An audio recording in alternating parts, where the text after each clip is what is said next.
press the bell icon on the YouTube app and never miss another update.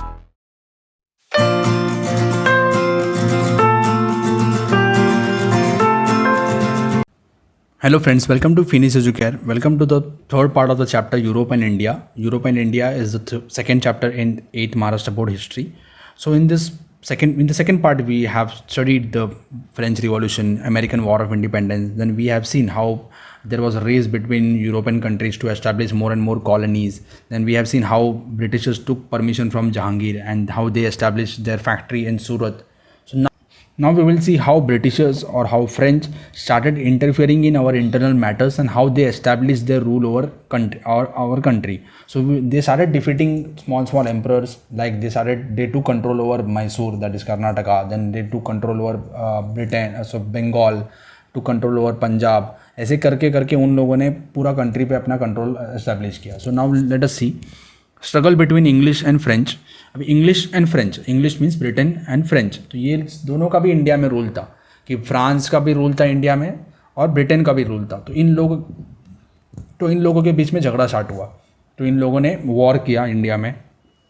India and France English and France were rivals in the competition for trade in India. Due to there were 3 wars fought between which are known as Carnatic war. Carnatic war ये कर्नाटका के reason में हुआ था, south में हुआ था. तो that wars are called as Carnatic war. तो कर्नाटिक वॉर में अल्टीमेटली फ्रांस डिफीट हो गया और फ्रांस ने उन दोनों के बीच में एक ट्रीटी हुआ और उन लोगों ने, फ्रांस ने डिसाइड किया कि हम अभी ब्रिटिश के काम में हम इंटरफेयर नहीं करेंगे. In the third Carnatic war English finally defeated France. Therefore now there was no strong European competitor for British East India Company in India. मतलब फ्रांस ऐसा कंट्री था या फ्रेंच लोग थे जो ब्रिटिश को टक्कर दे सकते थे इंडिया में, लेकिन ब्रिटिश ने थर्ड कर्नाटिक वॉर में फ्रांस को हरा दिया. तो उनका जो पावर है वो लिमिटेड हो गया. फ्रांस का अगर आप पावर देखोगे तो बहुत लिमिटेड है. पोर्चुगीज़ का भी अगर पावर देखोगे इंडिया में तो वो सिर्फ गोवा या दमन दुई ये छोटे छोटे जगह पे रूल करते थे. फ्रांस पौंडीचेरी में रूल करते थे फ्रेंच. तो इनका पावर बहुत लिमिट हो गया क्योंकि इनको ब्रिटिशर्स ने कंट्रोल करके रखा और ब्रिटिश उनको कोई कॉम्पिटिटर बचा नहीं इंडिया में. तो उन्होंने धीरे धीरे करके पूरे इंडिया पे अपना रूल एस्टैब्लिश किया. हम देखेंगे कैसे किया. Foundation of rule of East India company in Bengal. यहाँ ईस्ट इंडिया नहीं लिखा हुआ है तो ईस्ट इंडिया कंपनी है. The Bengal province was one of the most prosperous province of India. Bengal province, Bengal में बंगाल ओडिशा ये जो एरिया है that is Bengal province. In 1756 AD Sirajuddaulah became the nawab of Bengal. Nawab मतलब क्या, वहाँ का king. East India company officers misuse the trade concessions obtain from Mughal emperor in Bengal province. कि आपको पता है कि मैंने जैसे स्टार्टिंग में बताया इंडिया का सबसे बड़े लीडर्स तभी है, सबसे बड़े वहाँ रूल था मुगल्स का. तो मुगल्स से परमिशन लिया था ब्रिटिशर्स ने कि हमें ट्रेड करने दो. कुछ उनके ऊपर रेस्ट्रिक्शंस थे कि आप ट्रेड कैसे कर सकते हो, कुछ रूल्स बनाए थे, लेकिन ब्रिटिशर्स क्या करते थे, छुप के वो रूल तोड़ देते थे. तो नवाब ऑफ बंगाल, बंगाल का नवाब था, उसका जो एरिया था वहाँ ब्रिटिशर्स को परमिशन मिला था कि वहाँ जाके भी ट्रेड कर सकते हैं. लेकिन वो वहाँ से अपने जो रूल्स है वो ब्रेक करने लगे. तो नवाब को गुस्सा आ गया. So East India Company officers misused the trade concessions obtained from Mughal Emperor in Bengal province. The English built fortifications around the factory of Kolkata. कि इंग्लिश ने क्या किया, जो उनका कोलकाता का फैक्ट्री था उसके बाहर फोर्ट बनाना चालू कर दिया. उसके बाहर उन्होंने बड़े बड़े बॉल बनाए और उसे एकदम मजबूत कर दिया, ताकि उनको डर था कि सिराजुद्दौला उनके ऊपर अटैक करेगा. तो उसको बचाने के लिए उन्होंने उसके अराउंड फोर्ट बना दिया, फोर्ट बिल्ड किया, क्योंकि उनको प्रोटेक्ट करना था सिराजुद्दौला से. लेकिन उनके बीच में एक एग्रीमेंट हुआ था कि वो फोर्ट वगैरह कुछ करेंगे नहीं, फोर्ट नहीं बनाएंगे, सिर्फ वहाँ ट्रेड करने आए तो ट्रेड करेंगे. लेकिन उन्होंने वो जो रूल था वो तोड़ दिया. So fortification around the factory at Kolkata without the permission of nawab से परमिशन नहीं लिया था. And Sirajuddaulah captured the factory of Kolkata. This created discontent in England. Sirajuddaulah ने क्या किया, वो जो फैक्ट्री है उसे कैप्चर कर दिया, कंट्रोल में ले लिया आपने. तो ये ब्रिटिश थे, इंग्लैंड में बहुत लोग गुस्सा हो गए. तो उन लोगों ने सोचा कि अभी सिराजुद्दौला को सबक सिखाना है. रॉबर्ट क्लाइव एक इंग्लिश ऑफिसर था जो बहुत होशियार ऑफिसर था, तो उसे भेज दिया उन लोगों ने. तो Robert Clive diplomatically bribe the Mir Jafar कौन था, जो सिराजुद्दौला का आर्मी था उसका सुप्रीम कमांडर, उसका जो हेड था आर्मी का, कमांडर इन चीफ, उसे ही ब्राइब कर दिया, उसे ही पैसा खिलाया और उसे अपने साइड कर दिया. तो जिस दिन वॉर हुआ ब्रिटिश और नवाब के बीच में, जब भी वॉर हुआ, तो मीर जाफ़र जो आर्मी का हेड है उसने कुछ किया ही नहीं, वो ऐसे ही देखते रह गया. तो ऐसे करके ब्रिटिश ने सिराजुद्दौला को हरा दिया। और मीर जाफ़र ने ऐसे क्यों किया? क्योंकि ब्रिटिशर्स ने बताया था कि अगर सिराजुद्दौला को हराएंगे आप हमें हमारी मदद करोगे तो हम आपको नया नवाब बनाएंगे बंगाल का। वैसे उसने बनाया भी। So, Robert Clive diplomatically bribed Mir Jafar, the commander-in-chief of Nawab's army, and also promised to make him Nawab of Bengal. Nawab Sirajuddaulah and British troops met at Plassey. तो प्लासी में वॉर हुआ, बैटल ऑफ प्लासी बोलते हैं उसे, in 1757 AD. But under the leadership of Mir Jafar, Nawab's army made no move and actually joined the battle, and hence Sirajuddaulah was defeated. Sirajuddaulah defeat हुआ तो उसको promise किया था मीर जाफ़र को कि तुम्हें बनाएंगे नवाब।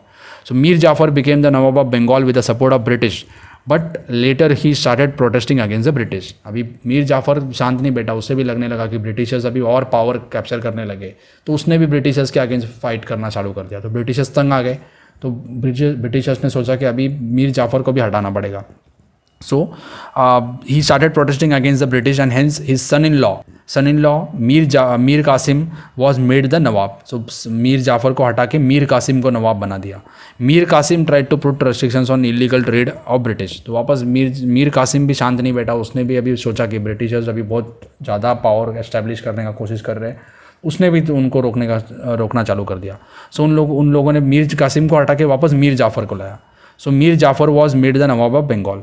To restrict the activities of British in Bengal, Mir Qasim, Shujaudullah, the Nawab of Ayodhya, तो शुजाउद्दौला कौन था? Nawab of Ayodhya. And Mughal emperor तो शाह आलम। तो इन तीनों ने सोचा कि ये शाह आलम मुग़ल एम्परर था वो टाइम का, देन उसके बाजू में ही अयोध्या किंगडम है, वहाँ का जो शुजाउद्दौला था और मीर कासिम था, इन सब लोगों ने सोचा कि अभी हम इकट्ठा आएंगे और ये जो ब्रिटिशर्स है इसको हरा देंगे। तो शाह आलम फॉर्म्ड अलायंस मतलब क्या होता है? Group, and ran a campaign in 1674 AD battle of Berkshire. अभी इन लोगों ने सोचा कि हम बैटल करेंगे, ब्रिटिशर्स को हराएंगे, तो वो बैटल हुआ, battle of Berkshire was fought in Bihar. तो बिहार में बक्सर करके जगह है, वहाँ बैटल हुआ। After this battle East India Company got the right to collect revenue from Bengal. Revenue मतलब क्या? Tax.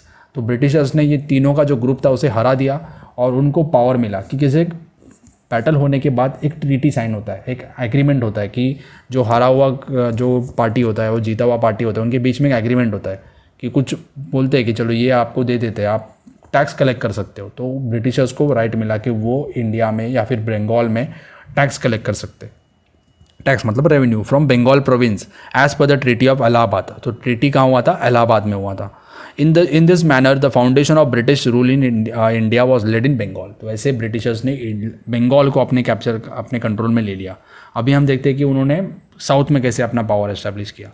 British Mysore struggle, Hyder Ali from Mysore state rebelled and took control of Mysore. तो मैसूर ये अभी कर्नाटका में, कर्नाटका को पहले मैसूर बोलते थे पूरे स्टेट को, तो वहाँ एक सिटी है मैसूर, उसे मैसूरू बोलते हैं अभी। तो वहाँ का रूलर था Hyder Ali from Mysore state rebelled and to control of Mysore. After the death of Hyder Ali his son Tipu Sultan became the ruler of Mysore. He tried his best to fight against the British. At end Tipu Sultan died in the battle near Srirangapatnam in 1799। In this manner British to control over Mysore territory. तो उनका कर्नाटका में भी rule आ गया। अभी हम देखेंगे उन्होंने सिंध पे कैसे रूल किया। Sindh is now in Pakistan, पहले इंडिया पाकिस्तान सब एक ही था, तो सिंध अभी पाकिस्तान में, मतलब इंडिया आज अगर देखोगे तो उसके बीच में सिंध आएगा, उसके बाद अफगानिस्तान। तो ब्रिटिशर्स को डर था कि रशियन जो लोग हैं वो नॉर्थ से अफगानिस्तान के थ्रू इंडिया में आ सकते, तो उन लोगों ने सोचा कि अगर हमें सिंध को कैप्चर कर लिया तो हम अफगानिस्तान में जो रशियन आएंगे तो उनको रोक सकते हैं।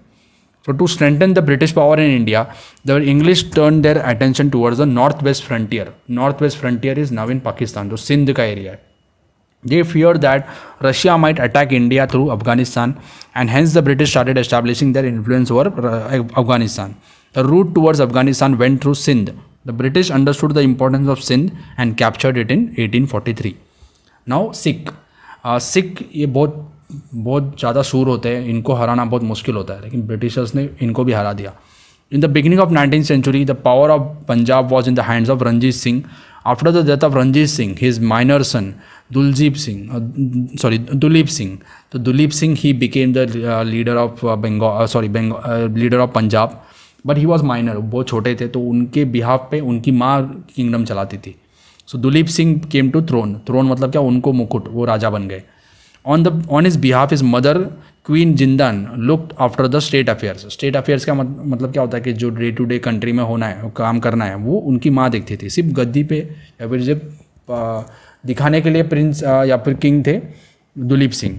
Taking advantage of this situation British bribed some of the Sikh sardar. तो ब्रिटिशर्स ने सोचा कि चलो क्वीन इतना पावरफुली रूल नहीं कर पा रही है, तो उनके कुछ सरदार थे, उनको खरीदा, उनको पैसा दिया, उनको ब्राइब किया और उनको अपने साइड कर लिया। Sikh community thought that British will attack Punjab and hence they launch an attack on the British. Sikh community, जैसे मैंने बोला कि बहुत शूर होते हैं, उन्होंने सोचा कि अगर ब्रिटिशर्स ने हमारे एरिया में कैप्चर कर दिया तो हमारा बहुत प्रॉब्लम हो जाएगा। तो उन लोगों ने इकट्ठा आके ब्रिटिशर्स के अगेंस्ट फाइट करना चालू कर दिया। So they launch attack on British in the first Anglo मतलब कौन? Britain, British, English Anglo Sikh war. The Sikhs were defeated but still Duleep Singh remained on the throne. मतलब दुलीप सिंह फिर भी किंग थे, लेकिन सिख को हरा दिया उन लोगों ने। Mulraj the officer of Multan, Multan is currently in Pakistan, ये तभी इंडिया का ही पार्ट था और सिख किंगडम का ही पार्ट था। लाहौर भी सिख किंगडम का ही पार्ट था। Revolted against the English. Thousand of Sikh soldiers participate in the war against the British. In the second war the Sikhs had to face defeat again. In 1849 finally British capture the entire region of Punjab. तो ऐसे करके करके इन लोगों ने पहले Bengal capture किया, बाद में नॉर्थ वेस्ट फ्रंटियर प्रोविंस जो सिंध वाला एरिया है कैप्चर किया, उसके बाद मैसूर कैप्चर किया। सिख के बाद ऐसे दूसरे जो बहुत पावरफुल लीडर्स थे इंडिया में वो थे मराठास। तो मराठास को कैसे इन्होंने हराया कि वो हम अगले पार्ट में देखेंगे। ऐसे बोला जाता है कि ब्रिटिशर्स ने जो पावर है इंडिया का वो मुगल्स के हाथ से लिया, लेकिन ऐसा झूठ है ये जो हिस्ट्री में पढ़ाया जाता है इसके पहले। तो ये गलत है क्योंकि मुगल्स तभी बहुत ज़्यादा वीक थे, मुगल्स के पास कुछ पावर नहीं था। इंडिया में सबसे पावरफुल तभी मराठास थे, मराठास भी थे, सिख भी थे, लेकिन सबसे बड़ा तभी इम्पैक्ट है, सबसे बड़ा पावर तभी मराठास का था। तो मराठास इनका इतना पावर था कि वो दिल्ली के किंग को भी चेंज कर सकते थे या दिल्ली के किंग को वो प्रोटेक्शन देते थे। अभी भी मराठास का पूरे इंडिया पे इम्पैक्ट था, मराठा सबसे ज़्यादा पावरफुल थे, लेकिन मराठास के बीच में भी यूनिटी नहीं थी। तो धीरे धीरे करके ब्रिटिशर्स ने एक एक ऐसे करके मराठास को भी हरा दिया और अल्टीमेटली उन्होंने पूरे इंडिया के ऊपर पावर एस्टैब्लिश किया। So how Britishers defeated Maratha, this we will see in the third part. I hope in the next chapter. So I hope you have understood this chapter. If you have understood, you can share this video with your friends and subscribe for more videos. If I am getting more views, then I will upload more videos. कि अगर ज़्यादा views अगर मुझे मिलेंगे तो ही मैं नए नए वीडियोज़ अपलोड करूँगा, नहीं तो कुछ फ़ायदा नहीं है कि अगर मुझे 200-300 अगर व्यूज़ मिल रहे हैं, so there is no use of uploading videos because I am taking lot of time to make this videos. I hope you are understanding. If you are understanding, you can comment and tell me if you are having any doubts.